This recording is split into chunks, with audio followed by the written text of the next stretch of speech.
নমস্কার বন্ধুরা, আবার একটা নিয়ে এসেছি নতুন ভিডিও আপনাদের জন্য। আজকের যে সত্যি ঘটনাটা আপনাদের সামনে তুলে ধরছি হয়তো গল্পও মনে হতে পারে, কিন্তু এটা ঘটেছিল 1983 সালে ভারত প্রথম বিশ্বকাপ জেতে ক্রিকেটে। সেই দলেরই একজন সদস্যর নাম হলো দিলীপ বেনসরকার। এই দিলীপ বেনসরকার মিঠুন চক্রবর্তীকে দেখে ভীষণ অনুপ্রাণিত হয়েছিলেন, কিন্তু তার আগে মিঠুন চক্রবর্তীকে তিনি মারতেও গেছিলেন। মনে হচ্ছে না গল্প বলছি, কিন্তু বাস্তবে তাই হয়েছিল।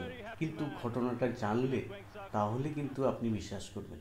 তো চলুন বলি আজকের এই ঘটনাটা।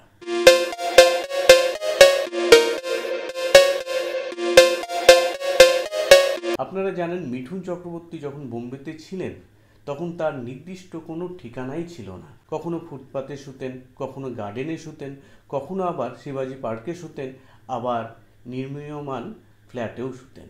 এই মানুষের একটা নির্দিষ্ট ঠিকানা হয়েছিল, সেইটা হলো একটা হোস্টেল। সেই হোস্টেলের একটা ছেলেকে মিঠুন চক্রবর্তী বলে কয়ে থাকার ব্যবস্থা করেছিলেন, তার জন্য টাকাও দিতে হতো। কিন্তু ঢোকার একটু নিয়ম কানুন ছিল, সেইটা হলো পিছনের রাস্তা দিয়ে পাঁচির টপকিয়ে ঢুকতে হবে হোস্টেলে সন্ধে 6টার মধ্যে। ভোর হতে না হতেই পাঁচির টপকিয়ে কিন্তু বেরিয়ে যেতে হবে হোস্টেল থেকে। পাঁচির টপকালেই কিন্তু একটা মাঠ পড়তো, যেখানে দিলীপ বেনসরকার নিয়মিত খেলাধুলা করতেন। মিঠুন চক্রবর্তীকে সকালেও দেখতেন, আবার সন্ধেবেলাতেও দেখতেন। প্রতিদিন ওইভাবে ঢোকা এবং বেড়ানো তিনি লক্ষ্য করেছিলেন। একদিন ঠিক করলেন মিঠুন চক্রবর্তীকে তিনি ধরবেন, তাই দল বল নিয়ে মিঠুন চক্রবর্তীকে ধরলেন মারার জন্যে।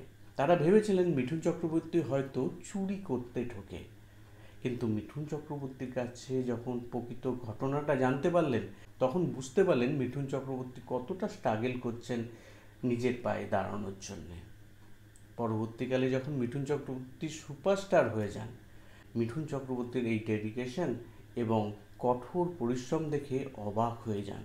কোথা থেকে কোথায় মানুষ যেতে পারে ইচ্ছে শক্তি থাকলে, সেটা কিন্তু মিঠুন চক্রবর্তী দেখিয়েছেন। এবং ভীষণভাবে অনুপ্রাণিত হয়েছিলেন দিলীপ বেনসরকার।